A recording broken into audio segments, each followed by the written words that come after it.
तो a very warm welcome to all of you my dear students. कैसे हो आप सभी लोग? उम्मीद और आशा करती हूँ सभी स्वस्थ होंगी और अच्छे से आने वाले एग्जाम की प्रिपरेशन कर रही होंगी। जल्दी से सभी स्टूडेंट्स लाइव आ जाएं और कनेक्ट हो जाएं इस क्लास से, क्योंकि बहुत ही बेनिफिशियल ये क्लास आप सभी के लिए होने वाली होगी प्यारे साथियों। जल्दी से सभी स्टूडेंट्स लाइव आ जाएं।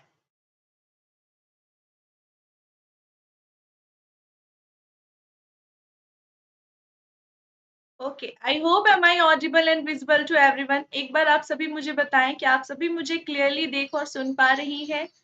Am I audible and visible to all of you? So, very good afternoon to all of you. विशाल, मधुमिता, हिमांशु, ममता, जुल्फिकर, सभी को very very good afternoon to all of you. शुरू करते हैं आज की क्लास। अपने आप में विश्वास रखना है, क्योंकि खुद में अगर विश्वास रखोगे तो कुछ भी आप कर सकते हो, आप जीआरएफ पा सकते हो अगर खुद में आपको यकीन है। प्यारे साथियों, एक छोटा सा इंट्रोडक्शन अपने बारे में देना चाहूंगी। सो मैं हूं ज्योति तिवारी मैम, जो आपको एनटीए यूजीसी नेट पेपर 1 पढ़ाती है। उसी के साथ साथ पेपर 2 भी यहाँ पर मैं आपको टीच करती हूँ। पेपर 2 मेरा हिस्ट्री है, ठीक है। Paper 1 UGC net paper 1 and paper 2। Daily classes की टाइमिंग आपको अवेयर है कि 2 बजे हमारी यूट्यूब की क्लास स्टार्ट होती है। दूसरी क्लास हमारी होती है 3:30 बजे। एप्लीकेशन पर हमारी क्लास 6:40 पीएम एंड 8 पीएम की होती है। साथियों, परफेक्ट स्टडी पार्टनर है अनअकैडमी आप सभी के लिए। जो भी तैयारी कर रहे हैं किसी भी कैटेगरी में, प्लस आइकॉनिक बैचेस यहाँ प्रोवाइड किए जाते हैं।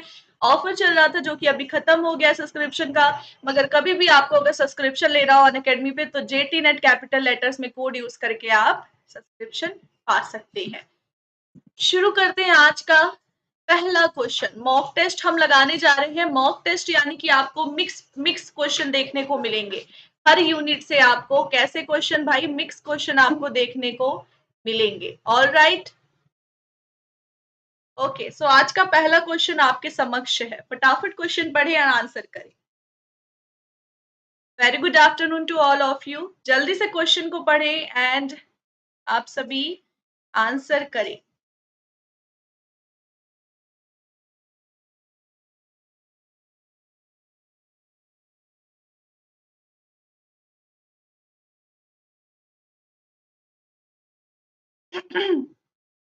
Dash is called perceptual level learning. What is dash?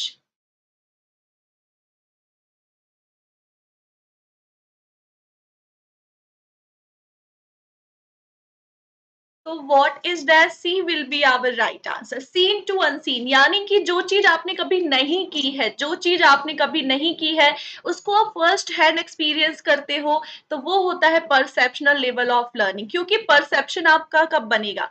जब आपने जो चीज नहीं की है उस चीज को आप करने जाते हो, ठीक है। आप जो चीज नहीं देखे हो कभी, उस चीज को देखते हो, उस चीज को करते हो।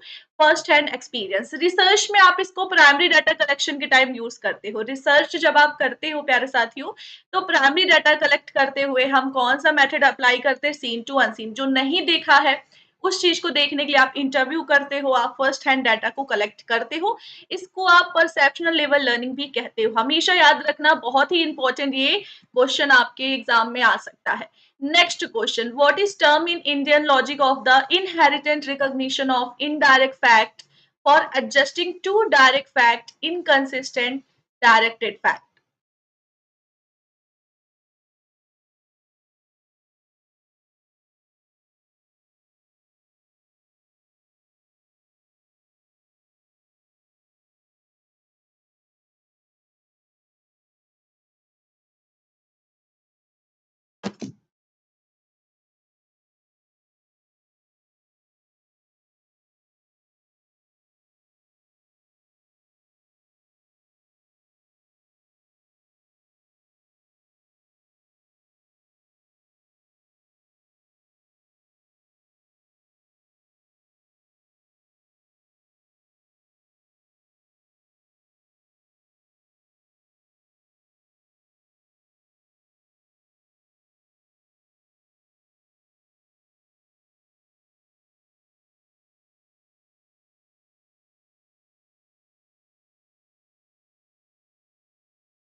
तो फटाफट इस क्वेश्चन का आंसर करेंगे।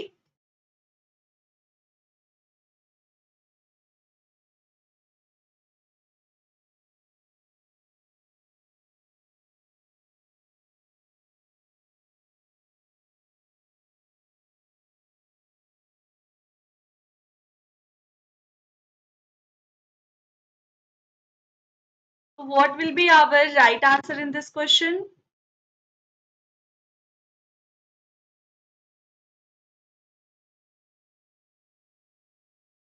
Okay, very good, very good, सभी ने आंसर किया है, very good. So what will be our right answer? तो यहाँ पे प्यारे साथियों, आपका सही आंसर जो एनटीए यूजीसी नेट के हिसाब से अर्थ पट्टी आपका सही आंसर होगा। ठीक है, जब आप क्या करते हो मैम, जब आप to directly inconsistent directed fact है, आप उसको एडजस्ट करते हो, रिकॉग्नाइज करते हो इनडायरेक्ट फैक्ट को, इकोनॉमी यानी अर्थ पट्टी will be our right option. C option यहाँ पे आपका सही ऑप्शन होगा according to UGC NET. Next question देखिए, the code of experience was developed by, cone of experience जो है किसके द्वारा डेवलप किया गया है, जिसमें आप ये जानते हो कि मैम जब हम पढ़ते हैं, जो रीड करते हैं, वो हमें 10% याद रहता है, जो आप वॉच करते हो, जो वीडियो आप देखते हो, 10% याद रहता है। तो ये कोन ऑफ एक्सपीरियंस किसके द्वारा दिया गया था? Sorry for the background noise, actually ये नेचर का पार्ट, इस पे हमारा कंट्रोल नहीं है।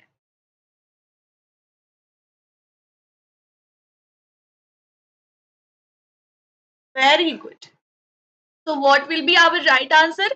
एडगार डेले ने कोन ऑफ एक्सपीरियंस दिया हुआ था। इस ग्राफ के जरिए आप जान सकते हो कि जो आप सभी पढ़ते हो, यानी जो आप बुक देख के जो पढ़ रहे हो, वो आपको सिर्फ 10% ही याद रहता है। आप सोचो, सिर्फ हम जो पढ़ते हैं, जो हम रिवाइज कर रहे हैं कोई चीज डेली बेसिस पे लिखी हुई चीज को, या आप कोई बुक की समरी पढ़ते हो, वो आपको 10% याद रहता है। जो आप सुनते हो, यानी जो सिर्फ सुन रहे हो जो आवाजें, वो आपको 20%, और जो वीडियो देख रहे हो जिसमें ऑडियो वीडियो दोनों चीज शामिल होती है, वो आपको 30%। और जो आप रियल टाइम एक्सपीरियंस करते हो, मतलब खुद से कोई चीज सीखते हो और उसको क्या करते हो, प्रैक्टिकल एक्सपीरियंस करते हो, तो वो आपको 90% चीजें याद रहती है। Correct, correct. चलो नेक्स्ट क्वेश्चन पे देखो और आंसर करो। वेरी गुड, वेरी गुड, सभी को आंसर पता था, वेरी गुड। नेक्स्ट क्वेश्चन, काफी इंपॉर्टेंट ये सेशन आपके लिए होने वाला है। हाँ बिल्कुल मीना, वो जो डॉग है वो बैरियर का रोल क्रिएट कर रहा है। वेरी गुड, कम्युनिकेशन के क्वेश्चन आएंगे बैरियर से related.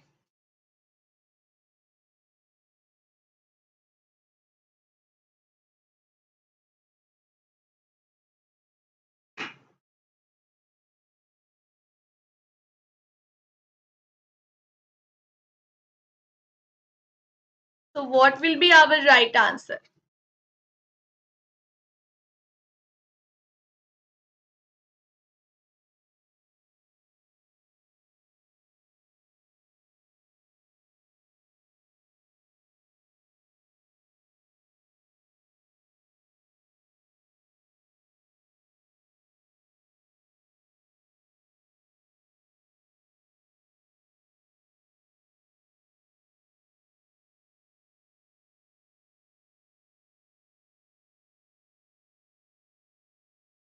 Okay, so A will be our right answer. ठीक है, लॉर्ड कर्जन ने क्या किया, प्री इंडिपेंडेंस में इन्होंने क्या किया, पहली बार इन्होंने इनिशिएटिव लिया यूनिवर्सिटी एजुकेशन कमीशन को कंस्टिट्यूट करने का। पहली बार इनिशिएटिव किसने लिया प्री इंडिपेंडेंस में? लॉर्ड कर्जन ने। A will be our appropriate answer. Very good afternoon to everybody. Next question देखेंगे, what is called the informal transfer of information or filter information? जो भी स्टूडेंट्स क्लास को देख रहे हैं, क्लास को लाइक जरूर करें, जिससे मुझे पता चल सके क्लास आपको पसंद आ रही है। जल्दी से इस क्वेश्चन का आंसर करेंगे, विदाउट एनी डिले फटाफट क्वेश्चन का आंसर करेंगे। Okay, so B will be our right option. What will be? Grapevine. Ma'am ऐसी कौन सी कम्युनिकेशन है जो इनफॉर्मल भी होती है और जो फिल्टर भी होती है? फिल्टर मींस कि मान लो आपके बॉस ने आपको कोई इंफॉर्मेशन दी और आप वो इंफॉर्मेशन जब लोअर सेक्शन में कम्युनिकेट करते हो, तो क्या वो एज इट इज आप बोल पाते हो? नो मैम, थोड़ी सी फिल्टर हो जाती है इंफॉर्मेशन। एज इट इज हम जो वर्बल इंफॉर्मेशन होती है, ओरल जो होती है, हम उसको एज इट इज नहीं बोल सकते। ठीक है, तो वो फ़िल्टर इन्फॉर्मेशन हुई और उसी को आप इनफॉर्मल यानी कि आप क्या करते हो इनफॉर्मल में वे में जो हम कम्युनिकेट करते हैं, ठीक है? जिसमें फॉर्मेलिटी नहीं होती है, वो आपका इनफॉर्मल कम्युनिकेशन हुआ। इसी के अंडर में गॉसिप भी आ जाता है, चेन कम्युनिकेशन और आप कह लो कि इसी में ग्रेप वाइन भी आ जाता है। Next question. Very good, very good.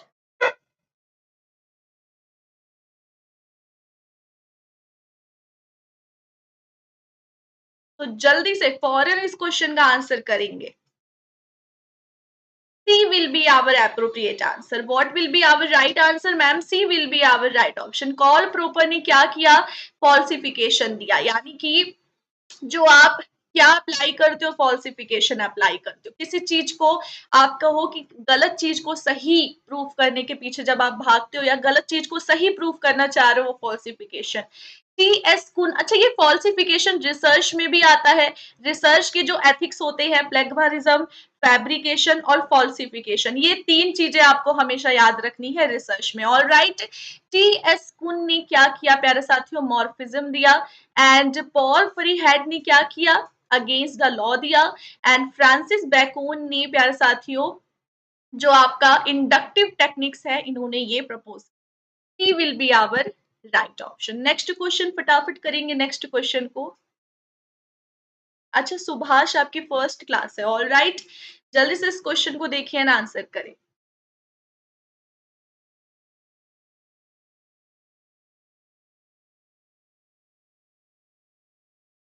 Which of the following factor does not contribute to the learning of mathematical concept?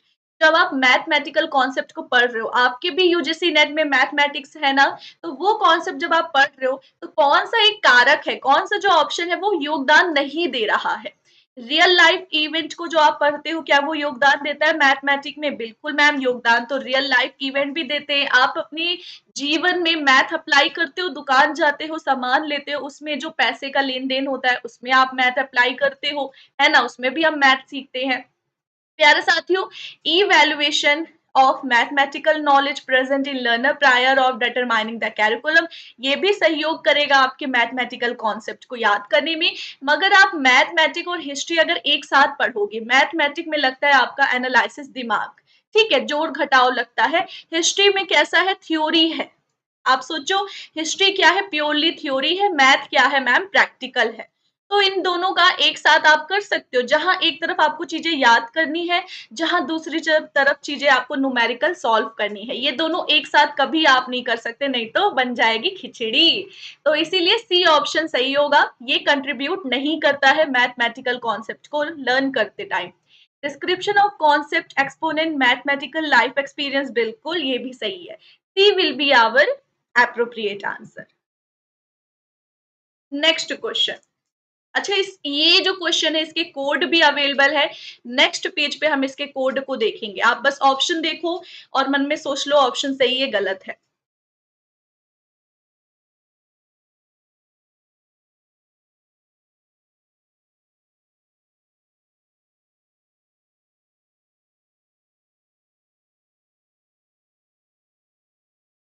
Okay, I think आपको क्लियर नहीं होगा, मैं खुद को हाइड कर लेती हूँ। Let me hide my self 1 second.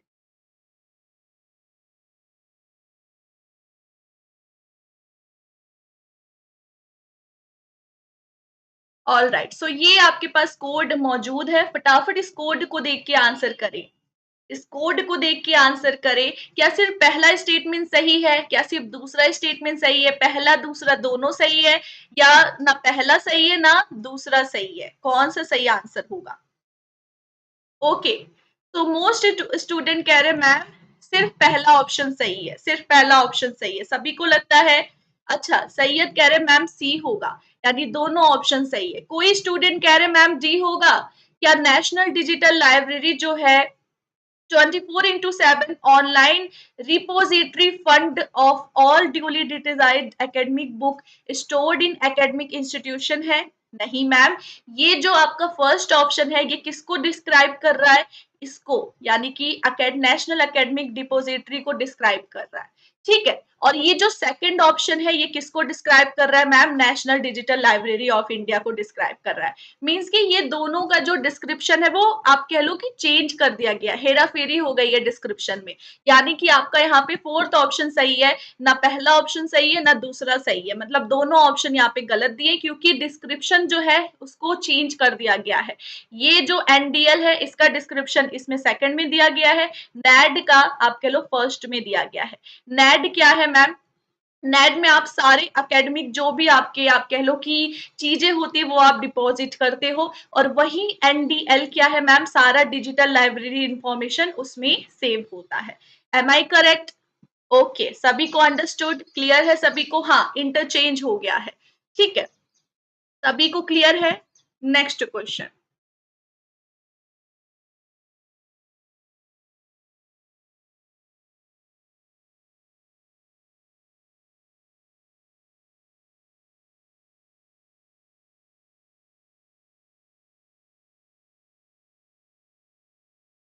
What is the impact of forest fire? जो जंगल की आग होती है, जंगल की आग आग होती है किससे प्रभावित होती है मैम? जंगल की आग हमारे एनसीईआरटी में भी एक याद करो एक चैप्टर था, जंगल की आग करके कुछ, तो वो किससे प्रभावित होती है? Very good, very good, D will be our right option. देखो ढलान होगी तो और प्रभावित होगी। अब कोई चीज ऐसी है ढलान है, सोचो एक पेड़ अगर ढलान होता है तो पेड़ आपस में सटे होंगे, ग्रेविटी तो ऐसे ही काम करेगी ना बेटा। तो ये अगर मान लो ढलान है तो इस पेड़ में आग लगेगी तो इस पेड़ में भी कन्वर्ट होगी, इस पेड़ में भी पहुंचेगी। आग जो है अगर ढलान है ग्रेविटी की तरफ बढ़ेगी ना, और वैसे ही आप मान लो अपोजिट डायरेक्शन भी काम करेगा। मॉइस्चर ऑफ आप कह लो जो भूमि की नमी है, भूमि की जो नमी है उससे भी प्रभावित होगी आपकी, जो आप कह सकते हो अगर आप जो भूमि है उसमें नमी नहीं है, मॉइस्चर ही नहीं है अगर उस भूमि में, तो जो आग है वो बहुत भयानक लगने की उम्मीद है। तो अगर लैंड में मॉइस्चर बैलेंस है तो आग थोड़ी सी कम हो सकती है, लेकिन अगर मॉइस्चर नहीं है तो आग और ज्यादा आप कह सकते हो भयानक हो सकती है। अगर हवा बहुत जल्दी आप कह लो बहुत गतिशील है हवा, तो हवा जिस डायरेक्शन में होगी आग उस डायरेक्शन में फैलेगी। क्या होगी मैम? आग उस डायरेक्शन में फैलेगी जिस डायरेक्शन में हवा होगी। हवा अगर कम होगी तो आग का आप कह लो फैलना जो गुंजाइश है वो कम होने की संभावना है। तीनों ऑप्शन यहाँ पे आपके एप्रोप्रिएट है। Next question.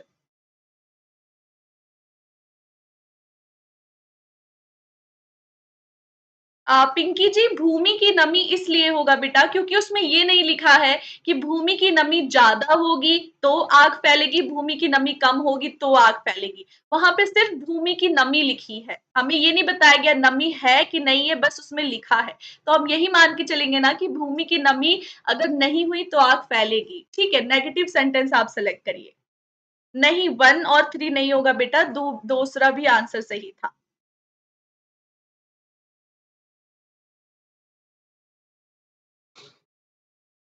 फटाफट इस क्वेश्चन को आंसर करें। ममता जी, एनटीए यूजीसी नेट ने माना हुआ है तो उस हिसाब से आपको आंसर एनालाइज करके आंसर करनी है। जल्दी से इस क्वेश्चन का आंसर करेंगे। What will be our right answer here? Okay, so आप कह सकते हो क्वेश्चन क्या कह रहा है? The researcher does structured interview with community members. यहाँ पे पूछ रहा है question, which of the following activities are undertaken by the researcher in ethnographic research. Ethnographic research क्या होता है प्यारे साथियों? किसी भी कल्चर के लोगों की जब आप अध्ययन करना चाहो वो कहलाता है एथनोग्राफिक रिसर्च। इसमें क्या देखने को मिलता है? क्या इसमें जो रिसर्चर है वो स्ट्रक्चर्ड इंटरव्यू करता है? नहीं मैम, एथनोग्राफिक तो क्वालिटेटिव रिसर्च हो गया। क्वालिटेटिव कभी भी स्ट्रक्चर्ड हो सकता है? बिल्कुल नहीं, कदापि ही नहीं, सपने में भी नहीं। तो आपका ये ऑप्शन कट हो गया क्योंकि अनस्ट्रक्चर्ड होता है। क्या होता है मैम? अनस्ट्रक्चर्ड होता है। Researcher embrace social order for a long period of time. क्या जो आप कह लो रिसर्चर है वो किसी भी समाज के सोशल ऑर्डर को लंबे समय तक ऑब्जर्व करता है? हाँ मैम, बिल्कुल ऑब्जर्व करेगा तभी तो वो एथनोग्राफिक रिसर्च को परफॉर्म कर पाएगा, फर्स्ट हैंड डाटा कलेक्ट कर पाएगा। Researcher listen to the conversation and interact. बिल्कुल, रिसर्चर क्या करता है, किसी कल्चर के लोगों को समझने के लिए उनकी बात को सुनता है, उनसे इंटरेक्ट करता है, उनके साथ समय बिताता है। क्या रिसर्चर जो है कुप्रथाओं के बारे में जानकारी देता है उन लोगों को, तो रिसर्चर को इससे क्या कुप्रथा जो चल रही है, रिसर्चर को उससे क्या लेना देना है। रिसर्चर गया है एक टॉपिक पे शोध करने, वो उस टॉपिक के बारे में वहां से डाटा कलेक्ट करने गया है, वो वही करेगा और वो डाटा कलेक्ट करके लौट जाएगा। इसीलिए आपका डी ऑप्शन नहीं होगा। तो बी और सी जिसमें है, कहाँ पे मैम, डी ऑप्शन में बी और सी दिख रहा है, उसको आप सही कर दो। करेक्ट है, बी नहीं होगा। हाँ बिल्कुल बी नहीं हो, नहीं नहीं बी होगा। बी क्यों नहीं होगा? देखो, स्ट्रक्चर्ड इंटरव्यू तो हो नहीं सकता, क्योंकि आपका क्वालिटेटिव जो होता है रिसर्च वो अनस्ट्रक्चर्ड होता है, और जो माल प्रैक्टिस हो रही है समाज में, उससे शोधकर्ता को कोई लेना देना नहीं। शोधकर्ता अपना सैंपल कलेक्ट करने गया है, वो बस सैंपल कलेक्ट करेगा और लौट जाएगा। इसीलिए आपका बी और सी ऑप्शन सही है। हाँ, ऑप्शन डी जो है यहाँ पे कोडिंग हुआ है, ये डी ऑप्शन सही है।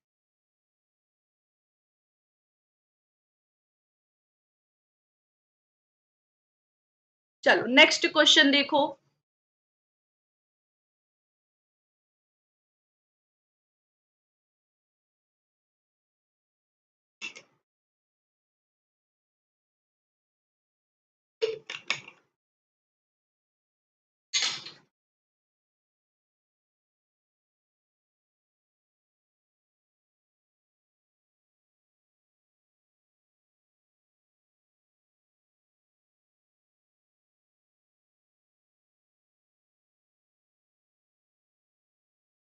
Okay, what will be our right answer? A college teacher adopt a question puzzle session to boost the speed of motivation. Motivation को बढ़ाने के लिए कॉलेज टीचर क्या करते हैं मैम? क्वेश्चन पजल सेशन को अडॉप्ट करते हैं। ये कौन सा इवैल्यूएशन हुआ? कौन सा evaluation will be taken as it is construction? क्या कर रहे हैं वो? मोटिवेशन को बढ़ाने के लिए, किसी चीज का निर्माण करने के लिए कोई मेथड को अडॉप्ट कर रहे हैं। क्या कर रहे हैं मैम? किसी चीज को निर्माण करने के लिए, मोटिवेशन का निर्माण करने के लिए किसी मेथड को अडॉप्ट कर रही हैं, तो आपका कंस्ट्रक्शन इवैल्यूएशन होगा। ठीक है। सबमिटिव तो एंड ऑफ द कोर्स होता है ना बेटा। क्या होता है मैम? सबसे लास्ट में जो इवैल्यूएशन होता है स्टूडेंट्स का, वो सबमिटिव होता है। जैसे कि आपको सबसे लास्ट में क्या होता है? मार्कशीट मिलती है ना। कुछ मार्कशीट के बाद इंप्रूवमेंट हो पाता है? नहीं मैम, वो तो एक जजमेंट होता है। तो मार्कशीट यानी end of the course submissive होता है, और ड्यूरिंग द कोर्स फॉर्मेटिव होता है। डायग्नोस्टिक मीन्स कोई चीज पता लगाना कि बच्चा क्यों पिछड़ रहा है, तो वो डायग्नोस्टिक इवैल्यूएशन हुआ। एक्शन बेस आप सभी को पता है, रिसर्च में भी आता है, किसी जो घटना है उसको इम्प्रूव करने के लिए, बेटरमेंट करने के लिए किसी भी सिचुएशन को। Next question. Very good, very good, excellent. और जो भी स्टूडेंट सेशन को लाइक नहीं किए हैं, क्लास अगर पसंद आ रही हो तो भाई मैम ने जो एफर्ट किया है, क्वेश्चन लाया है, उसको मैम को भी थोड़ा रिजल्ट दिखाओ, लाइक कर दो सेशन को, लाइक एंड शेयर। क्वेश्चन क्या कह रहा है? Which of the following example can be considered by the speaker using complex word? जटिल शब्दों का प्रयोग किया जा रहा है स्पीकर के द्वारा, तो वो क्या है? बहुत ही यहाँ पे गलत गलत आंसर आ रही हैं। देखो, जटिल जटिल शब्दों का प्रयोग किया जाता है, वो होता है सिमेंटिक बैरियर, सिमेंटिक नॉइस या सिमेंटिक बैरियर आप कह सकती हो। कॉम्प्लेक्स वर्ड, जैसे कि मान लो आप मेरे पास आए और मुझसे कहे मैम एग्जाम बिल्कुल भी अच्छा नहीं था, बिल्कुल भी बहुत हार्ड क्वेश्चन थे, और मैंने कह दिया नाच न जाने आंगन टेढ़ा, मतलब मैंने एक स्लैंग मार दिया, मुहावरा मार दिया, तो आपको उस मुहावरे का मतलब नहीं पता है, तो आप क्या करोगे? उसकी मीनिंग को आप समझ पाओगे कि मैम ने अच्छे के लिए कहा, मैम ने बुरे सेंस में कहा, अच्छे सेंस में कहा, आप उसको एक्सप्लेन कर पाओगे अपने मन में उस चीज को, आप क्या एक्सप्रेस कर पाओगे अपने मन में उस मीनिंग को? बिल्कुल नहीं मैम, क्योंकि उसमें सिमेंटिक बैरियर आ गया।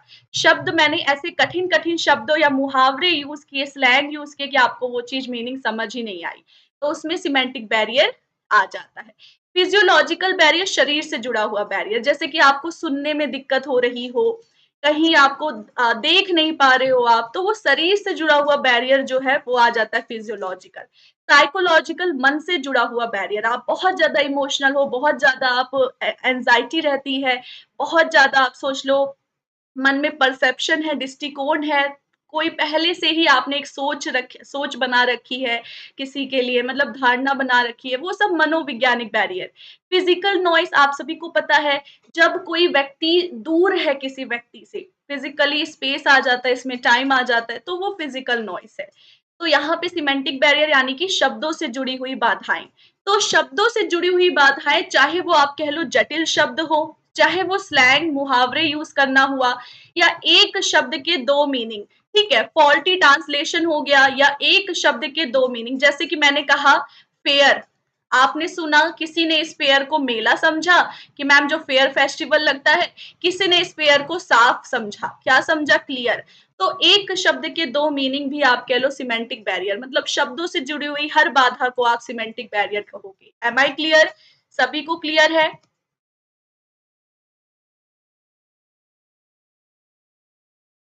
Next question.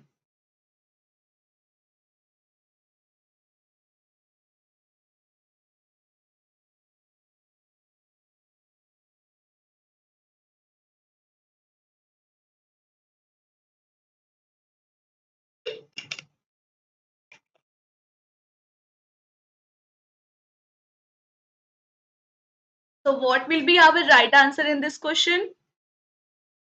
Which of the following method is used by a public sector organization to communicate with the public through organizing open house?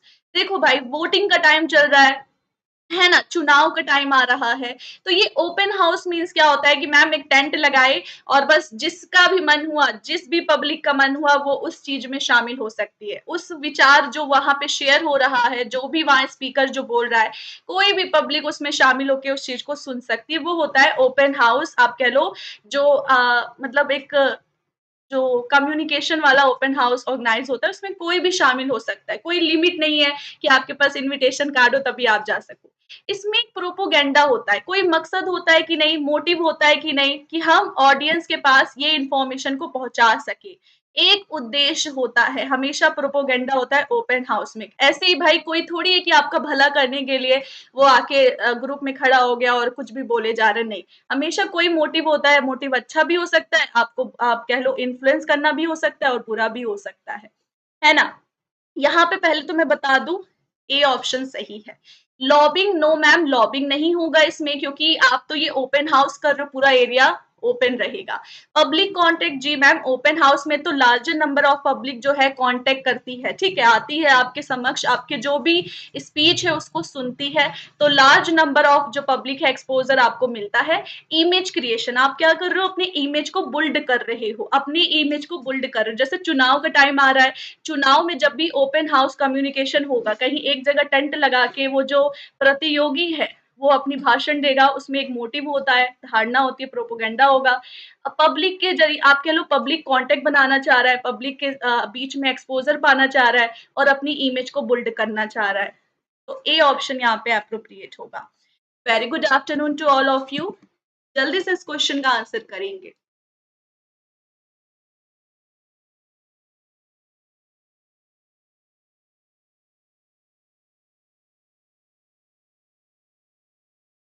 यहाँ पे ऑप्टिकल स्टोरेज मीडिया बताना है आपको, optical storage media.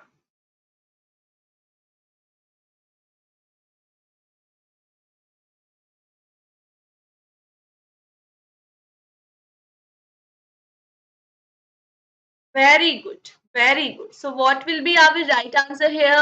D will be our right answer. D will be considered as optical storage media. Next question.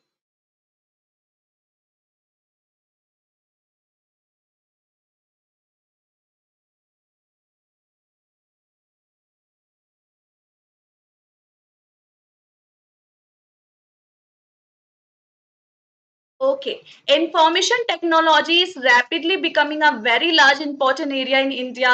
बिल्कुल ma'am, information ICT, जो भी ICT से जुड़ा हुआ जो भी टेक्नोलॉजी है वो बहुत ही एक महत्वपूर्ण हिस्सा बन रहा है हमारे इंडिया का। ठीक है, बहुत ही महत्वपूर्ण हिस्सा बन रहा है इंडिया का, क्योंकि जब से इंटरनेट सभी को उपलब्ध हुआ है, जब से हर हाथ में फोन हुआ है, ये टेक्नोलॉजी जो है इसकी आप कह लो डिमांड बढ़ती ही जा रही है, ग्रोथ बढ़ती ही जा रही है। Yeah, software is one of the India's major export and India has very strong base in hardware. या सबसे ज्यादा इंडिया से जो एक्सपोर्ट यानी बाहर भेजे जाने वाला, जो आप कह लो सबसे ज्यादा एक्सपोर्ट किया जाने वाला, ठीक है, क्या वो सॉफ्टवेयर है? बिल्कुल नहीं मैम, सबसे ज्यादा तो एग्रीकल्चर। ठीक है, क्या मैम एग्रीकल्चर से रिलेटेड चीजें जाती हैं सबसे ज्यादा? तो एग्रीकल्चर और फार्मिंग से रिलेटेड जो आप कह लो कि मीट इंडस्ट्री है, फॉर्म इंडस्ट्री है, सबसे ज्यादा एग्रीकल्चर इंडस्ट्री से आप कह लो एक्सपोर्ट होता है। ठीक है, सो मेजर तो नहीं है सॉफ्टवेयर। क्या मैम, मेजर तो नहीं है सॉफ्टवेयर जो एक्सपोर्ट होता है, इसलिए सी आपका अप्रोप्रिएट आंसर है। स्टेटमेंट ए सही है, लेकिन आर जो है वो गलत है। Correct. Okay, next question.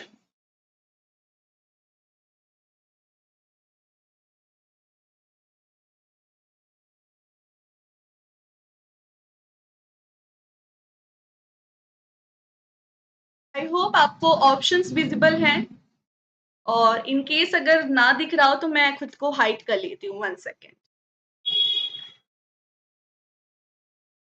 Okay, so question क्या कह रहा है, लेट मी चेक। क्वेश्चन आपसे कह रहा है ma'am, which of the following in a group cause blocking the creation capacity of member of the group. मतलब कि ये जो ग्रुप में लोग होते हैं, इनके जो क्रिएशन कैपेसिटी होती है, कौन से कारक हैं उनको ब्लॉक कर देते हैं। देखो, आप जब भी किसी ग्रुप में जाओगे, कुछ कुछ बातों को सोच के आप अपनी बात को रखने से झिझकते हो। वो बात कौन सी होगी? कौन से ऑप्शन को देख के लगता है कि हाँ मैम ये ऑप्शन एप्रोप्रिएट है? आपका ए ऑप्शन सही होगा। ए क्यों ma'am?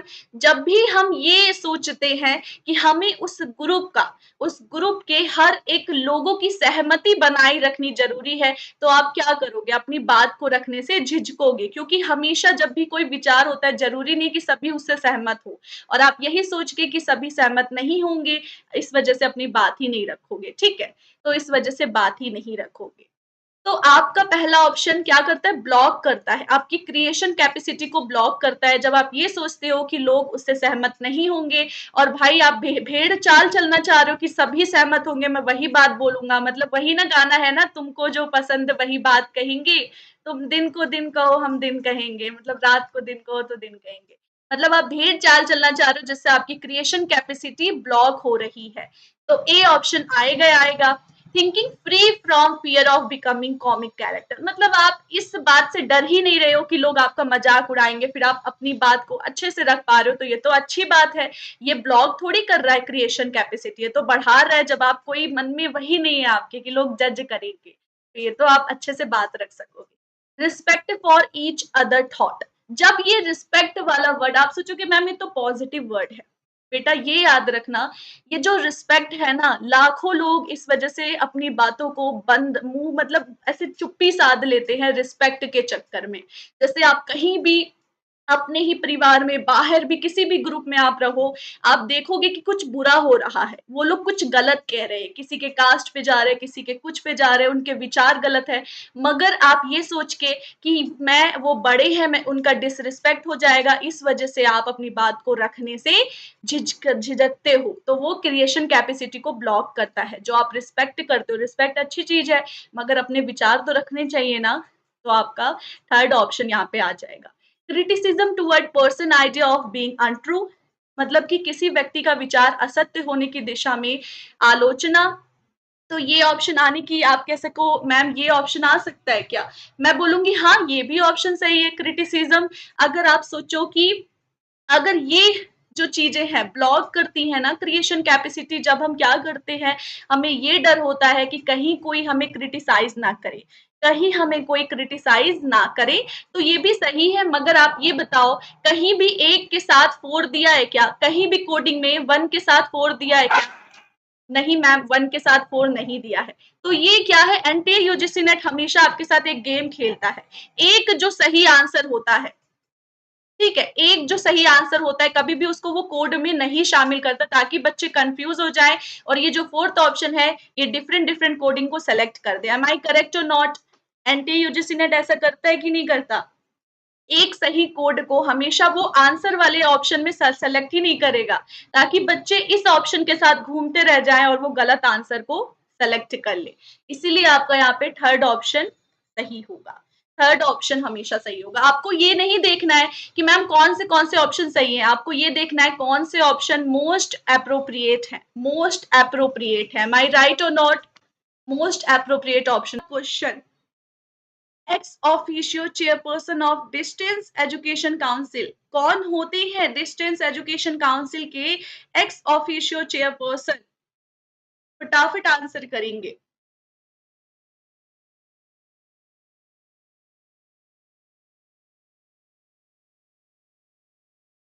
A B C D, what will be our right answer in this question?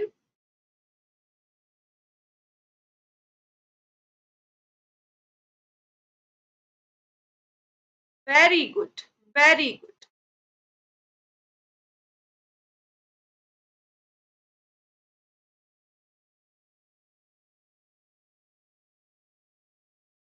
So who is the ex officio chairperson of Distance Education Council? What will be our right answer? So very good, Julie, Shweta, Mamta, very good. What will be our correct option in this question? A will be your correct option. IGNOU के जो vice chancellor होते हैं वही होते हैं ex officio chairperson of distance education council. जो distance education council है ये आप कह सकते हो स्टैब्लिश किया गया था किसके द्वारा? इग्नू के द्वारा किया गया था। कब किया गया था? 1991 में स्टैब्लिश किया गया, मगर फोर्स में कब आया? 1992 में आया।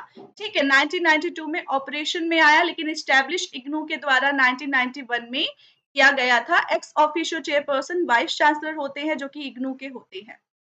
नेक्स्ट क्वेश्चन, फटाफट नेक्स्ट क्वेश्चन देखेंगे एंड जल्दी से आंसर करेंगे। Ministry of human resource development was created in the year. कब क्रिएट किया गया था ministry of human resource development को? अभी तो इसका नाम डिफरेंट हो गया है।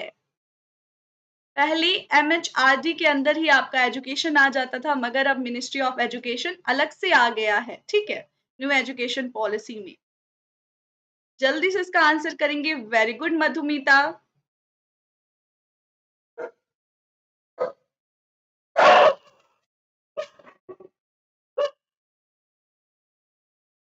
What will be our right answer in this question?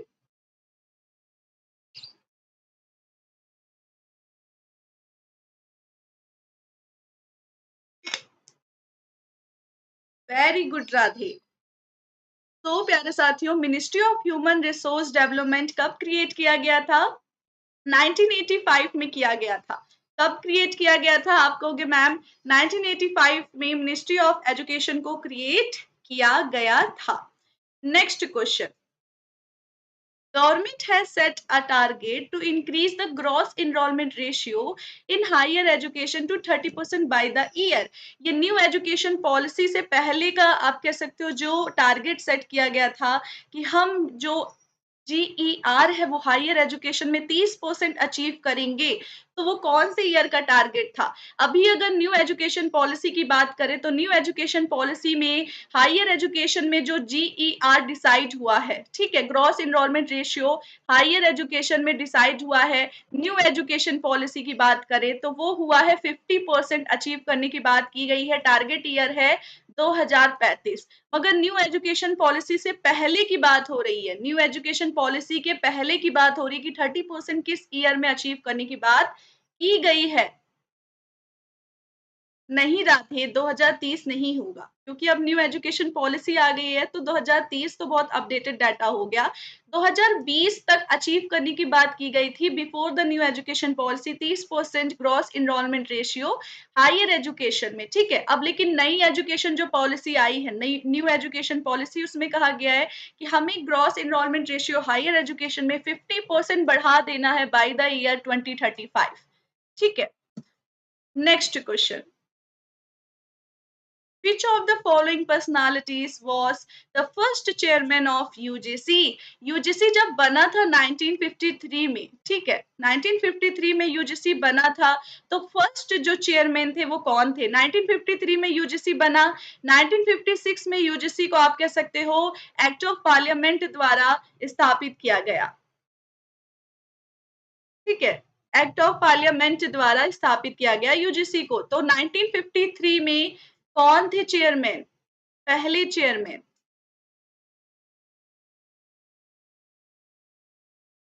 जल्दी से इस क्वेश्चन का आंसर करेंगे। हाँ, सभी लोग सेशन को लाइक और शेयर और कमेंट जरूर करते रहिएगा। लाइक, शेयर एंड कमेंट इस सेशन को जरूर करते रहिएगा। जल्दी से आंसर करेंगे। What will be right option in this question? प्यारे साथियों, A option will be our right option. Doctor Shanti Swarup Bhatnagar जो थे वो थे आपके फर्स्ट चेयरमैन ऑफ यूजीसी, ठीक है, यूजीसी के first chairman, university grant commission के फर्स्ट चेयरमैन थे शांति स्वरूप भटनागर। 1953 में अपॉइंट हुए थे, क्योंकि 1953 में ये यूजीसी बना था। नेक्स्ट क्वेश्चन देखें। First open university in India was, पहली ओपन यूनिवर्सिटी इंडिया की कहां पर स्थापित की गई, कहां पर ओपन की गई?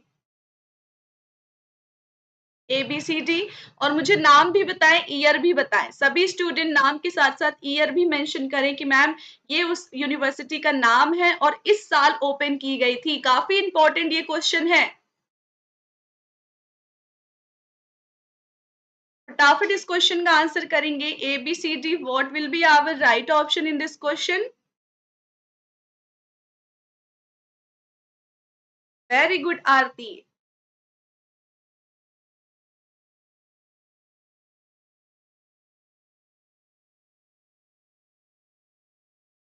तो प्यारे साथियों, फर्स्ट ओपन यूनिवर्सिटी कौन सी यूनिवर्सिटी थी? नाम के साथ साथ मुझे ईयर भी आप लोग मेंशन करेंगे। So that will B Andhra Pradesh open university, आप कह सकते हो। इसको किस नाम से जाना जाता है? डॉक्टर भीमराव अंबेडकर, ठीक है, भीमराव अंबेडकर के नाम से जाना जाता है। भीमराव अंबेडकर ओपन यूनिवर्सिटी के नाम से जाना जाता है इसको, ठीक है। ओपन यूनिवर्सिटी कब ओपन हुई थी? ये ओपन यूनिवर्सिटी आप कहोगे मैम 1982 में ओपन हुई थी। 1982 में ये ओपन हुई थी, जिसको आप भीमराव अंबेडकर ओपन यूनिवर्सिटी के नाम से जानते हो। Next question. The first university in India to start correspondence course was, कौन सी पहली यूनिवर्सिटी थी जिन्होंने पाठ्यक्रम को शुरू किया था? ABCD, very good Mamta, Julie and Radhe, फटाफट आंसर करेंगे इस क्वेश्चन का।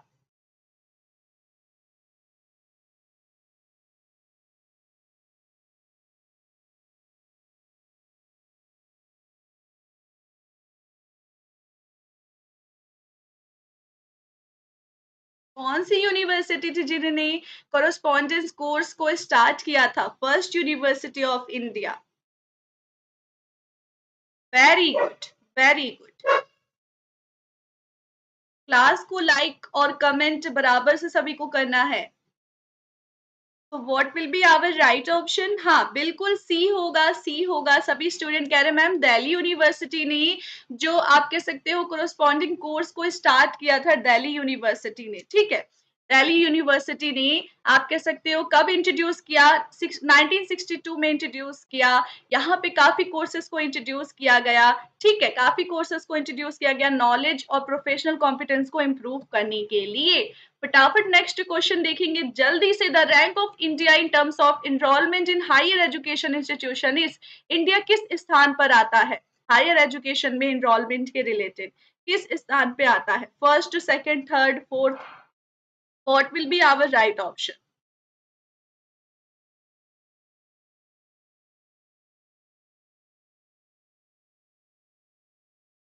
ABCD, what will be our right option in this question? Very good, very good. India किस स्थान पर आता है हायर एजुकेशन इंस्टीट्यूशन में वर्ल्ड पे, ठीक है, वर्ल्ड पे किस रैंक में आता है? और मुझे नाम भी बताएं मैम कि इस, बताएं कि मैम इस जो वर्ल्ड है इसके बाद इंडिया आता है। A, B, C, D. What will be our right option?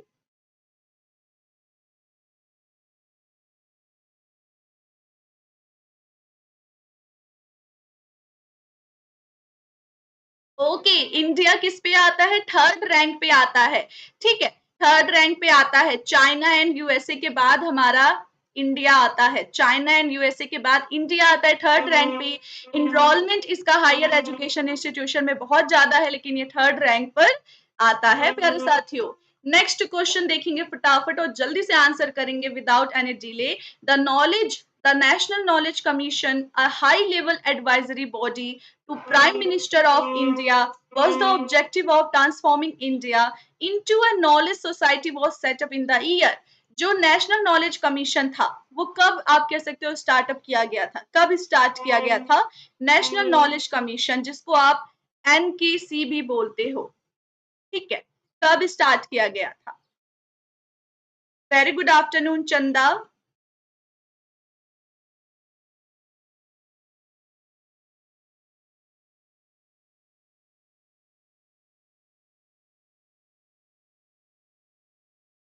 तो एबीसीडी कब स्टार्ट किया गया था? फटाफट आंसर करेंगे, 10 second are left. Very good Aarti, Mamta, Shweta. Okay, आप कह सकते हो कि मैम कब स्टार्ट किया गया था?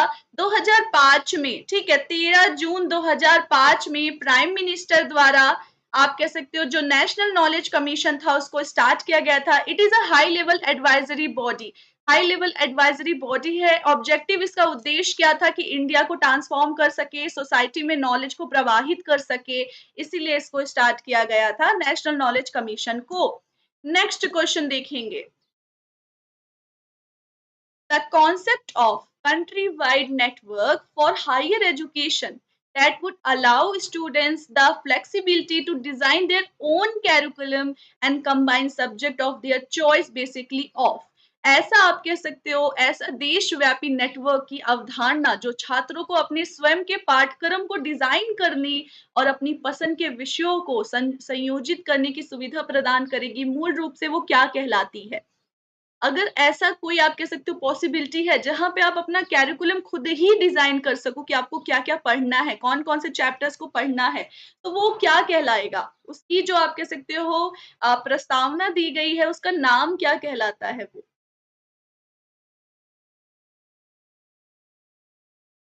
ओके, काफी मिक्स आंसर आ रही है। क्लास को सभी को लाइक करना है और कमेंट करना है और शेयर भी करना है अपने फ्रेंड्स के साथ, ताकि ज्यादा से ज्यादा लोग इस क्लास से कनेक्ट हो सके।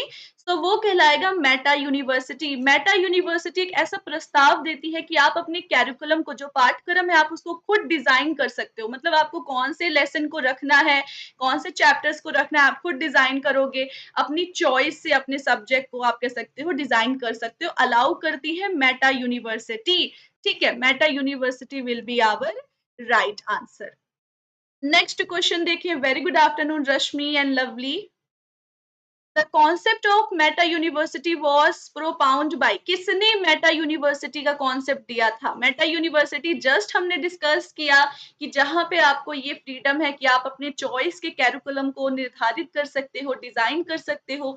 तो इसको आप कह सकते हो, इसको आप प्रस्ताव किसने दिया, प्रतिपादित किसने किया था इसको? A B C D. What will be our right option in this question?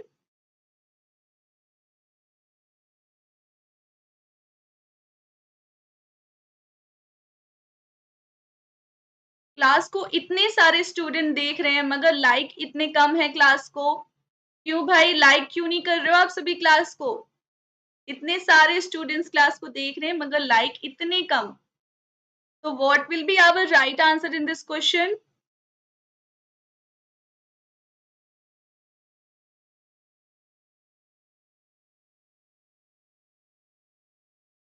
Okay, so कहाँ पे आप कह सकते हो प्रतिपादित किया गया?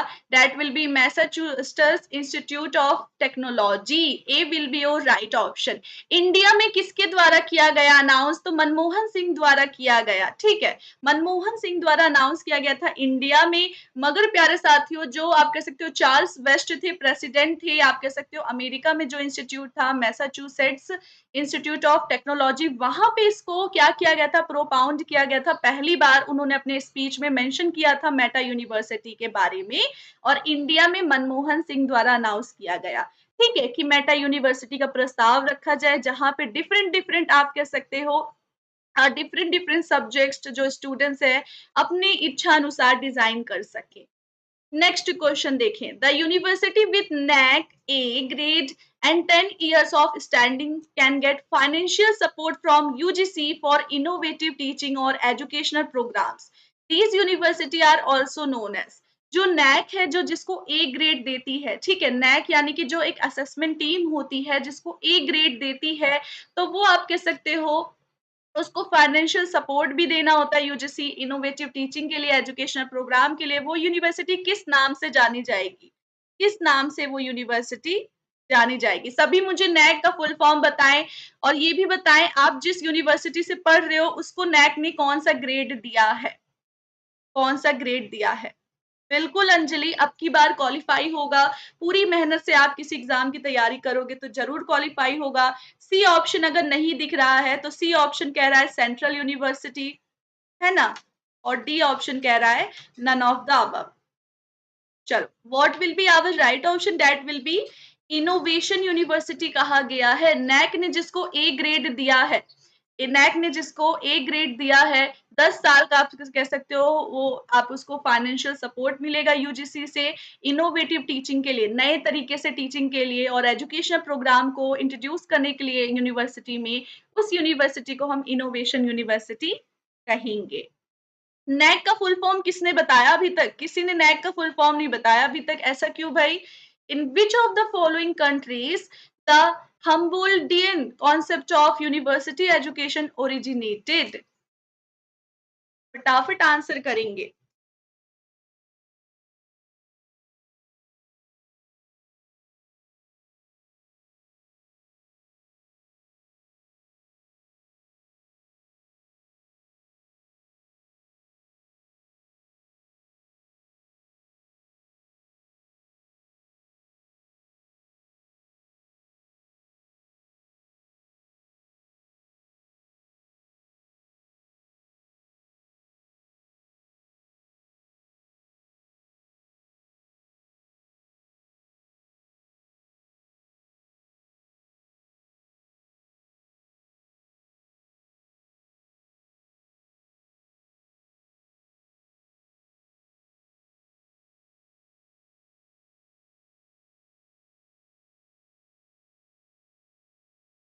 Okay, so what will be our right option? D option will be our right answer. Very good, Radhi. National Assessment and Accreditation Council कहलाता है नैक का फुल फॉर्म, जो कि रैंक देती है किसी पर्टिकुलर यूनिवर्सिटी को, रैंक देती है कि वो कितनी अच्छी है, ठीक है, इन कंपैरिजन टू अदर वो कितनी अच्छी है।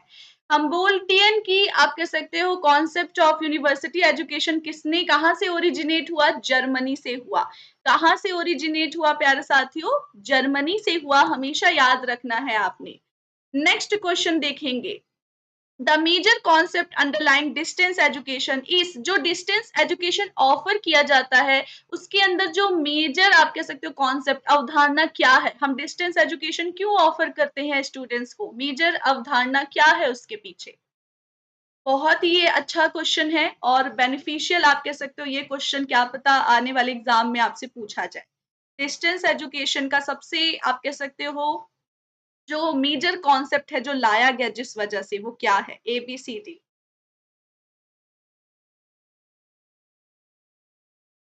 वेरी गुड, तो काफी मिक्स आंसर आ रही है। Very good, let me check. Very good, what will be our right option? Distance education means क्या होता है कि आप दूर रह के अपनी एजुकेशन पूरी कर सकते हो। मान लो आप जॉब कर रहे हो, वर्किंग हो, आप डेली कॉलेज नहीं जा सकते, तो आपने एडमिशन ले लिया, आप एग्जाम देने जाते हो, लास्ट में डिग्री ले लिया, आपका एजुकेशन पूरा हो गया, ठीक है, वो होता है डिस्टेंस एजुकेशन। तो ये मेजर कॉन्सेप्ट क्या है कि लोग अपनी एजुकेशन को कंटिन्यू रख सके। मान लो आप किसी जॉब में सिलेक्ट हो गए, आप किसी गवर्नमेंट जॉब में सिलेक्ट हो गए, आर्मी में, पुलिस में, टीचिंग में, कहीं भी आप सिलेक्ट हो गए, तो आपको अब क्या करना है? आप कहीं ऑफलाइन जाके अपनी एजुकेशन पूरी नहीं कर सकते। आप एजुकेशन कंटिन्यू रखना चाहते हैं मगर आप रख ही नहीं सकते क्योंकि आपको जाना पड़ेगा कॉलेजेस। तब भाई डिस्टेंस एजुकेशन का आप कह सकते हो प्रस्ताव रखा गया ताकि जो स्टूडेंट्स है वो अपनी एजुकेशन को कंटिन्यू जारी रख सके, जॉब करते हुए भी वो अपनी एजुकेशन को पूरा कर सके। ये होता है डिस्टेंस एजुकेशन का मेजर कॉन्सेप्ट। सिंप्लिसिटी, हाँ, प्रोसेस सिंपल बना देता है मगर मोस्ट एप्रोप्रिएट आपका ए ऑप्शन होगा। कॉस्ट इफेक्टिवनेस, लागत भी कम लगती है, बिल्कुल कम लगती है। ऑब्जेक्टिविटी, बट मोस्ट एप्रोप्रिएट आप आंसर देखोगे तो हम एजुकेशन को दूर रह के भी जारी रख सकते हैं। ये होता है मेजर कॉन्सेप्ट डिस्टेंस एजुकेशन का। नेक्स्ट क्वेश्चन देखेंगे।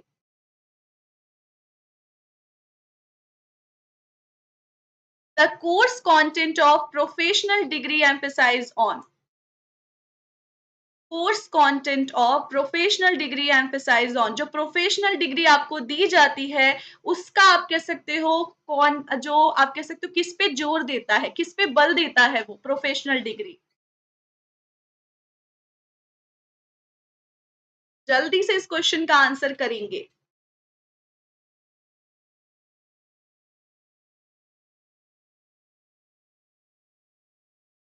A, B, C, D. What will be our right answer in this question? Very good. Very good.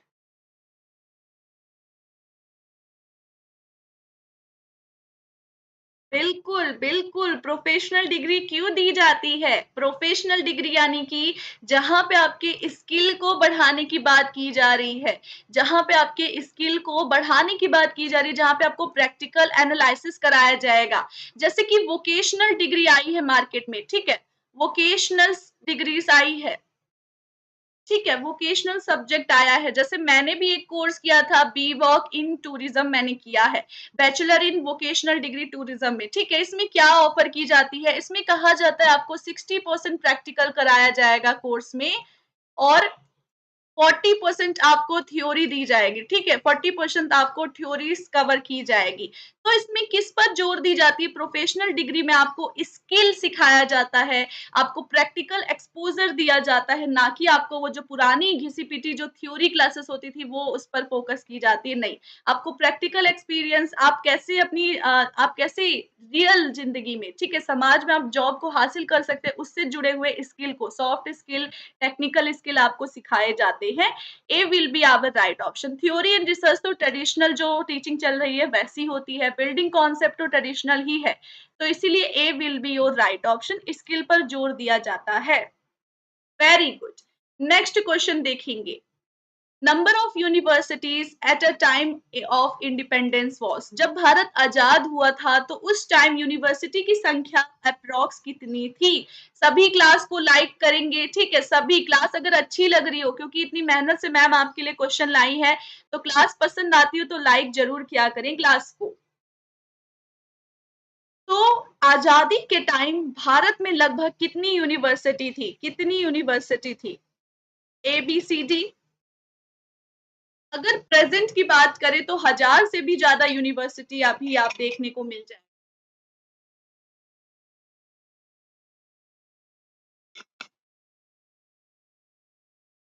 Okay, what will be our right answer in this question?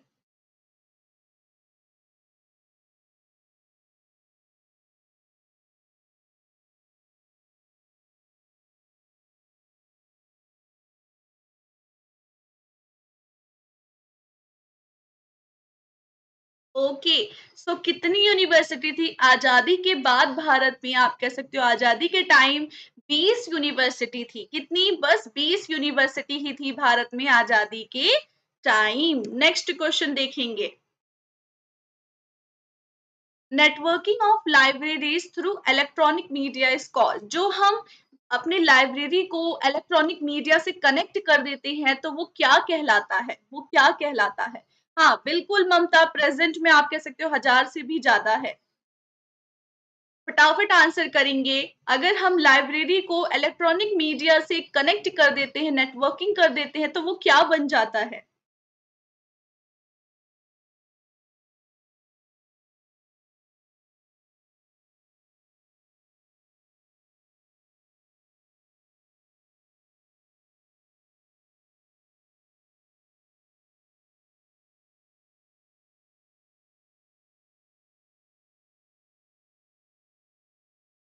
तो what will be our right answer in this question? A, B, C, D. Electronic media से अगर आप library connect कर देते हो, मतलब आप digitally अब बुक्स को पढ़ पाओगे, तो वो हो जाता है इनफ्लिबनेट। ठीक है, इनफ्लिबनेट का फुल फॉर्म क्या है? तो आप कह सकते हो information and library network. Okay, this is the full form of InflibNet, Library Network Center. This is the full form of InflibNet. कब आया था ये? कब आया था ये? तो 1991 में इसको लाया गया। ठीक है, 1991 में इसको लाया गया, मगर इनकॉर्पोरेट कब किया गया? तो आप कहोगे मैम 1996 में इसको किया गया। ठीक है, 1996 में इनकॉर्पोरेट किया गया। So this will be our right option. InflibNet Information and Library Network Center is a full form of InflibNet. इसमें क्या किया जाता है? जो लाइब्रेरी से उसको डिजिटली इलेक्ट्रॉनिक मीडिया से कनेक्ट कर दी जाती, ताकि आप अपने फोन में ही बुक्स को पढ़ सको। अब तो डिजिटल लाइब्रेरी का कॉन्सेप्ट भी काफी, आप कह सकते हो, हमारे देश में प्रमोट किया जा रहा है। ठीक है, फ्री लाइब्रेरी भी, आप अभी इंटरनेट अपना खोलोगे, फ्री लाइब्रेरी भी आपको मिल जाएगी, जहां से आप बुक को डाउनलोड करके पीडीएफ फॉर्म में उसको पढ़ सकते हो। और एप्लीकेशन भी आ चुके हैं बहुत सारे, जहां पे आप बुक्स को डाउनलोड कर सकते हो, परचेज कर सकते हो। First virtual university of India come up in, जो पहली वर्चुअल यूनिवर्सिटी है इंडिया में, कहां पर ओपन हुई है? ये दिसंबर के एग्जाम में भी आया है। कहां पर ओपन हुई है first virtual university? Virtual university means क्या होता है? सभी को वर्चुअल पता है। एक आपको बॉक्स दिया जाता है, जिसको लेंस आप लगाते हो तो आपको एकदम हूबहू रियल लगता है वो चीज। ठीक है, रोल प्ले, आप कह लो कि स्टिमुलेशन, सभी को पता है कि कहाँ आप कहीं दूर की कोई चीज को रिकॉर्ड करके आपको वही आप प्रेजेंट मोमेंट में आपको लेंस लगाएंगे और आपको लगेगा कि आप कहीं और ही हो, कहीं और ही हो, एकदम रियल लगेगा, रियल एक्सपीरियंस होता है। तो वर्चुअल यूनिवर्सिटी कहाँ पर ओपन की गई है? A, B, C, D.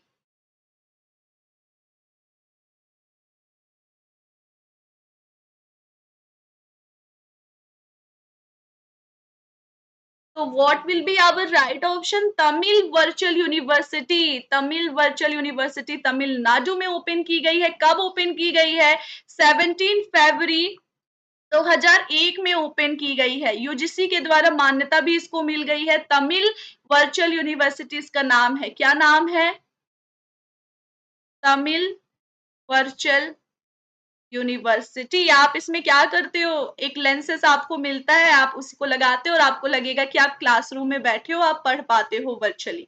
All right, this is your right answer. Tamil Nadu में ओपन की गई थी पहली वर्चुअल यूनिवर्सिटी को। नेक्स्ट क्वेश्चन आपको इनके लोकेशन से मैच करनी है। लोकेशन से इनको मैच करना है, फटाफट ऑप्शंस देखेंगे, लोकेशन के साथ मैच करेंगे। आई होप आपको ऑप्शंस दिख रहे हो। इन केस अगर आपको ऑप्शंस ना दिख रहे हो, तो आई थिंक लास्ट वाला ऑप्शन आपको नहीं दिख रहा है ना?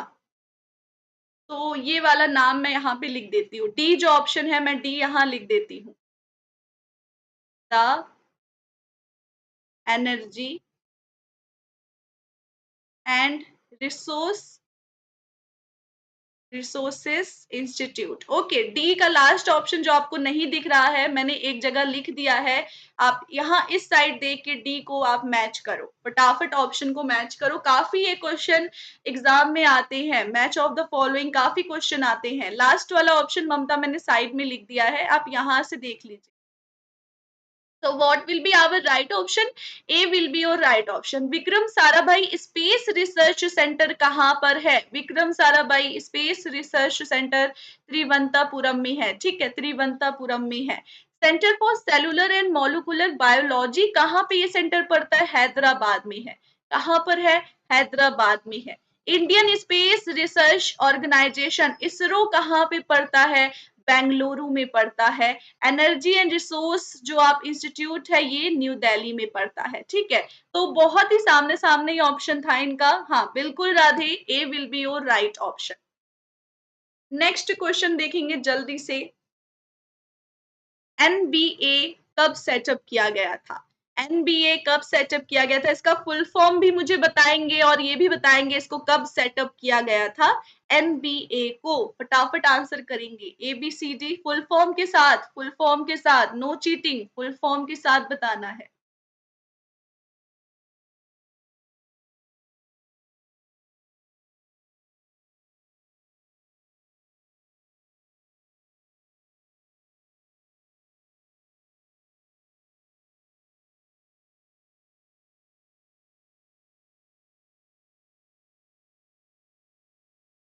What will be our right option, कब इसको सेटअप किया गया था, कब इसका किस वर्ष स्थापना की गई थी? A B C D, what will be our right answer in this question? तो आप कह सकते हो कि मैम 1994 में स्थापना की गई थी एनबीए की। एनबीए क्या है? एनबीए क्या है? नेशनल बोर्ड ऑफ एक्रीडिटेशन, ठीक है। हायर एजुकेशन को इसमें क्या करते हैं? हायर एजुकेशन को आप कह सकते हो इसमें एक्रीडिटेशन की जाती है। इसमें एक और बॉडी शामिल है दैट इज नैक। नैक क्या करती है? हायर एजुकेशन जो यूनिवर्सिटीज है उनको असेसमेंट करके रैंकिंग प्रोवाइड करती है। तो फुल फॉर्म क्या है एनबीए का? नेशनल बोर्ड ऑफ एक्रीडिटेशन है। कब स्थापना हुई? 1994 में हुई। 1994 will be our appropriate answer for this question. आप कह सकते हो ये क्या है? National board of accreditation.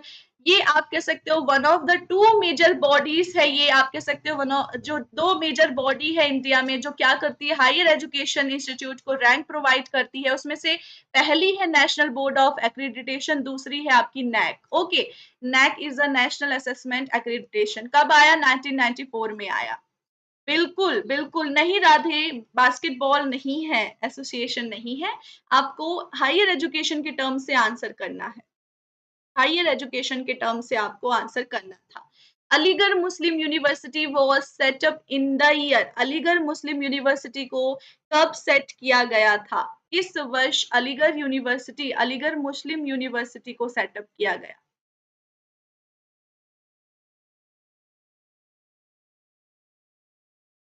Very good, very good. किस वर्ष किया गया?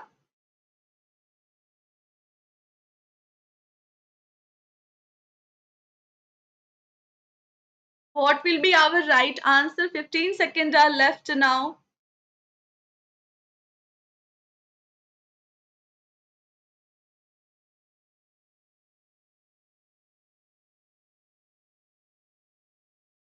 तो आप कह सकते हो कि कब सेटअप किया गया था? 1875 में सेटअप किया गया था, ठीक है।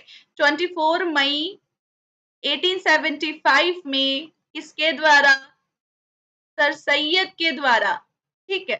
सैयद जी के द्वारा आप कह सकते हो जो मुस्लिम अलीगढ़ मुस्लिम यूनिवर्सिटी है उसको सेटअप किया गया था। ये भाई ये कहीं से लौटे थे।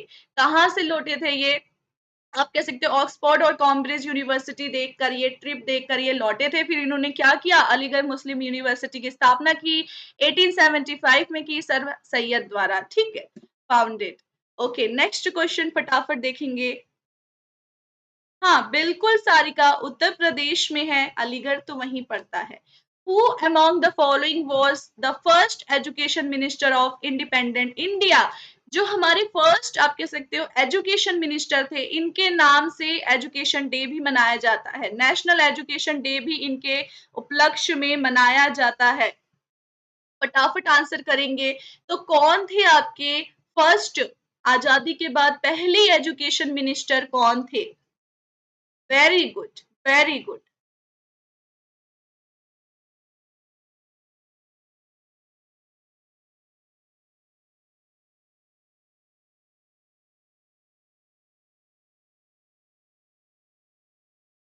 So what will be our right answer in this question? Very good. काफी यहाँ पे सही आंसर आ रही है, वेरी गुड। आप कह सकते हो कि मैम अबुल कलाम आजाद जी, दूसरे एपीजे नहीं, अबुल कलाम आजाद जी जो थे वो हमारे फर्स्ट एजुकेशन मिनिस्टर थे इंडिपेंडेंट इंडिया के। इनके उपलक्ष्य में इनके बर्थडे को, ठीक है, इनके बर्थडे को, बर्थ डेट, इनकी जयंती को 11 नवंबर को हम क्या मनाते हैं? नेशनल एजुकेशन डे मनाते हैं। हमेशा याद रखना ये चीज, नेशनल एजुकेशन डे हम कब मनाते हैं? 11 नवंबर को मनाते हैं, ठीक है। एजुकेशनल डे कब मनाते हैं? 11 नवंबर को मनाते हैं। कब से हमने मनाना स्टार्ट किया? 11 नवंबर को नेशनल एजुकेशन डे कब से हमने मनाना स्टार्ट किया? 2008 से स्टार्ट हुआ, 2008 से स्टार्ट हुआ। नेक्स्ट क्वेश्चन, और इन्होंने काफी महत्वपूर्ण भूमिका निभाई थी नेशनल एजुकेशन पॉलिसी और इंडिपेंडेंट इंडिया में, ठीक है। नेशनल एजुकेशन पॉलिसी में जब भारत आजाद हुआ, नेशनल एजुकेशन पॉलिसी में उनकी बहुत इंपॉर्टेंट भूमिका थी। Very good Mamta, Radhe, Rabita. चलो नेक्स्ट क्वेश्चन देखेंगे। There is a proposal to establish innovation university aiming at world class standard. The propose number of such institution is. Innovation university को स्टार्ट करने के लिए आप कह सकते हो कितनी यूनिवर्सिटी को स्टार्ट करने के लिए प्रपोज किया गया है? 10, 14, 25? What will be our right answer? कितनी इनोवेशन यूनिवर्सिटीज को स्टार्ट करने की बात की गई है, जहां पे आपको स्किल सिखाई जाएगी, प्रोफेशनल कोर्सेज सिखाए जाएंगे, नई नई चीजें सिखाई जाएगी, डिजिटल इंडिया से अवेयर कराई जाएगी। यहाँ पे आप हिंदी में ऑप्शन देख सकते हो, इन केस आपको इंग्लिश में ऑप्शन अगर ना दिख रहा हो, हिंदी में ऑप्शन देख लीजिएगा। What will be our right option here? तो आप कहोगे ma'am B will be our right option. 14 innovation universities को स्टार्ट करने के लिए प्रपोज किया गया है। 14 will be our right answer, ठीक है। B will be your correct option. Another name of basic education और नई तालीम इज। दूसरा नाम क्या है बेसिक एजुकेशन का या नई तालीम का? दूसरा नाम क्या है? फटाफट आंसर करेंगे। A B C D. What will be our right option in this question?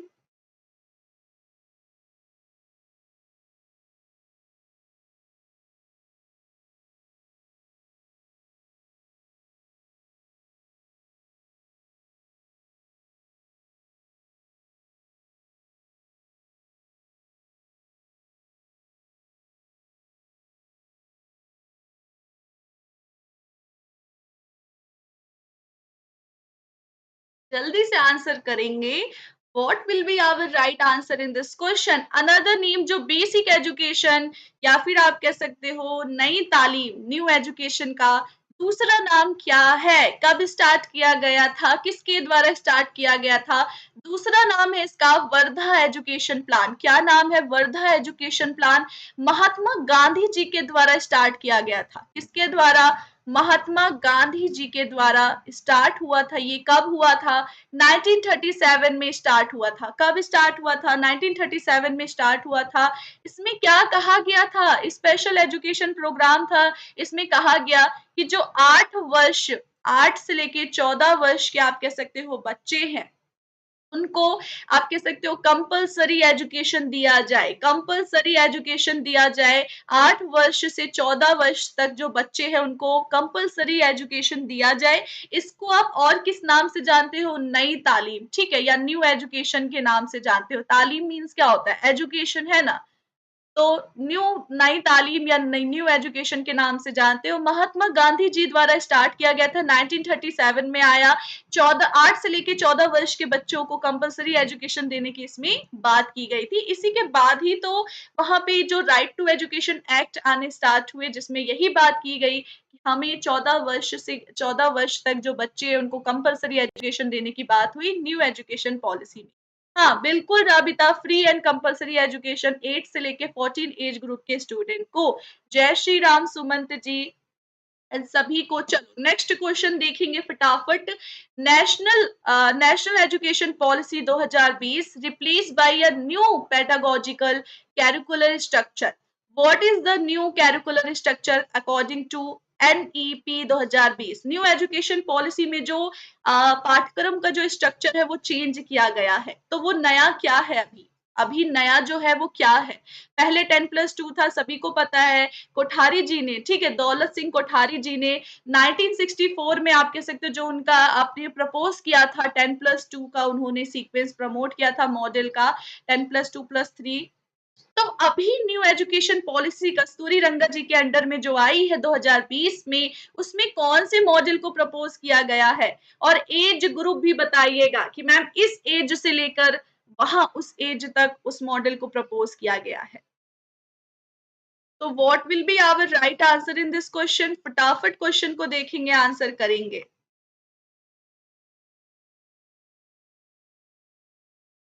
Okay, okay. Time is up now. B will be your right option. 5+3+3+4 model को प्रपोज किया गया है कस्तूरी रंगा जी के द्वारा न्यू एजुकेशन पॉलिसी 2020 में। इससे पहले क्या था? 10+2+3 का कॉन्सेप्ट था, ठीक है। Okay, very good Julie. So this will be, B will be your right option. नहीं अंजलि, सी नहीं होगा, बी ऑप्शन आपका सही होगा। बी आंसर सही है। ज्यादा इसमें डिस्कस नहीं करेंगे क्योंकि हायर एजुकेशन के क्वेश्चन है, आगे और ऐसे क्वेश्चन आपको देखने को मिलेगा, इसलिए डीप में हम डिस्कस नहीं करेंगे। विच of the following satellite channel was launched on 26 January 2003 for the spread of technical growth and development of distance education in India? कौन सा आप कह सकते हो सैटेलाइट चैनल लॉन्च किया गया था 26 जनवरी 2003 को? किस काम के लिए? टेक्निकल ग्रोथ और आप कह सकते हो डिस्टेंस एजुकेशन के विकास के लिए डेवलप किया गया था। फटाफट आंसर करेंगे। हाँ, बिल्कुल राबिता, वही मैंने कहा 10+2+3 था, दौलत सिंह कोठारी जी द्वारा प्रपोज किया गया था।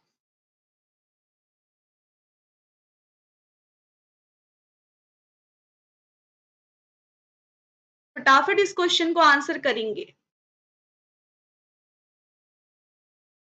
तो time is almost up now, समय खत्म हो चुका है लगभग। एक लव्य जो है सैटेलाइट चैनल लॉन्च किया गया था कब? आप कह सकते हो मैम 26 जनवरी 2003 में इसको लॉन्च किया गया था डिस्टेंस एजुकेशन के डेवलपमेंट के लिए और टेक्निकल ग्रोथ के लिए इसको डेवलप किया गया था एक लव्य को। बाकी के ऑप्शन डिस्कस नहीं करेंगे क्योंकि आगे इनसे जुड़े हुए क्वेश्चन आपको काफी देखने को मिलेगा। आप कह सकते हो कि मैम एक लव्य जो है technology channel distance learning joint initiative किसके बीच में था? आईआईटी और इग्नू के बीच में जॉइंट इनिशिएटिव था इसको लॉन्च करने के लिए। इनॉग्रेट किसके द्वारा किया गया? मुरली मनोहर जोशी जी के द्वारा किया गया, जो कि मिनिस्टर थे एचआरडी के, ठीक है, एचआरडी के। कब लाया गया? 26 जनवरी 2003 को लॉन्च किया गया था। नेक्स्ट क्वेश्चन देखेंगे।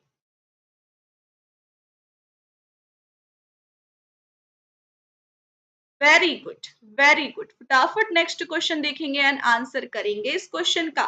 विच of the following institution have been set by the MHRD? किसके द्वारा आप कह सकते हो? MHRD, ministry of human resource development के द्वारा कौन सा इंस्टीट्यूट को सेट किया गया है? किस इंस्टीट्यूट को सेट किया गया है ministry of human resource development के द्वारा?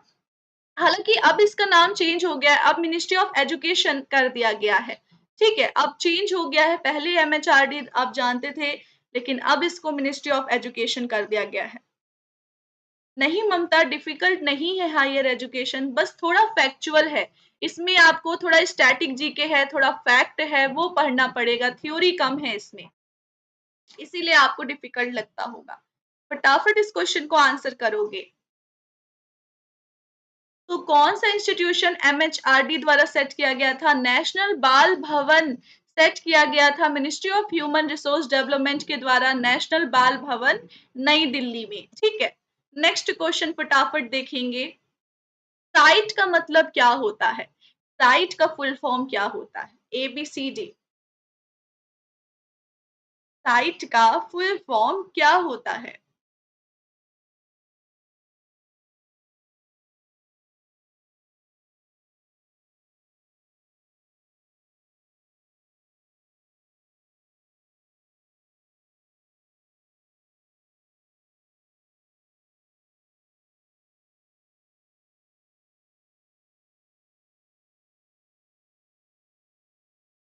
तो what is the full form of site? फटाफट इसका आंसर करेंगे।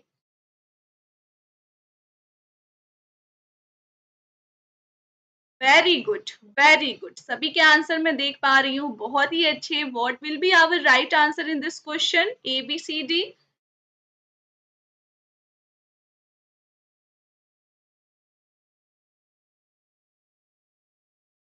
तो आपका ए ऑप्शन सही है। Satellite instructional television experiment is a full form of SITE. आप कह सकते हो मैम ये क्या था, एक एक्सपेरिमेंटल सैटेलाइट प्रोग्राम था जिसको लॉन्च किया गया था। कब? 1975 में लॉन्च किया गया था। किसके द्वारा किया गया था? तो जॉइंट इनिशिएटिव था नासा और हमारी इंडियन जो आप कह सकते हो रिसर्च सेंटर है उसके द्वारा आप कह सकते हो लॉन्च किया गया था। नासा और इसरो के द्वारा जॉइंट इनिशिएटिव था साइट को लॉन्च करने का। कब लॉन्च किया गया था? 1975 में इसको लॉन्च किया गया था। डिजाइन किसके द्वारा किया गया? नासा और इसरो के द्वारा। फुल फॉर्म क्या है? Satellite instructional television experiment is a full form. इसमें क्या होता है? एक्सपेरिमेंटल सैटेलाइट कम्युनिकेशन प्रोजेक्ट है ये। नेक्स्ट क्वेश्चन, फटाफट नेक्स्ट क्वेश्चन देखेंगे एंड आंसर करेंगे। Sorry for the noise. Name of the research station on Antarctic set by India. Antarctic में कौन सा आप कह सकते हो जो इंडियन सैटेलाइट है उसको सेट किया गया?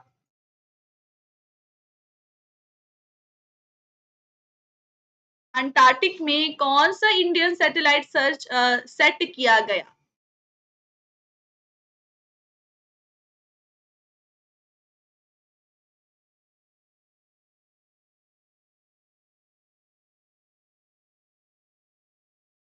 वेरी गुड, बहुत ही कंफ्यूजन है। अच्छा आरती जी, फटाफट आंसर करेंगे। काफी नेम सेम सेम लग रहा है ना।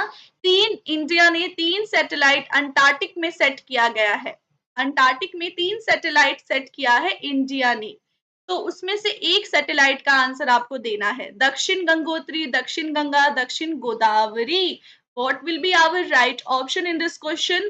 तो आप कहोगे ma'am Dakshin Gangotri will be our right option. India ने 3 अंटार्कटिका में 3 अपनी जो स्पेस सॉरी आप कह सकते हो रिसर्च स्टेशन है सेट किया गया है। पहली हो गई दक्षिण गंगोत्री, फिर आप कहोगे मैम मैत्री। कौन सी? मैत्री सेट की गई है और फिर एंड भारती। ठीक है, ये 3 सैटेलाइट के नाम आप हमेशा याद रखना। दक्षिण गंगोत्री, मैत्री और भारती। ठीक है, 3 ऑप्शन हमेशा याद रखना। ये 3 सैटेलाइट सेट किया गया है इंडिया के द्वारा। भारती जो है रिसर्च स्टेशन है एस्टेब्लिश किया गया है 2015 में।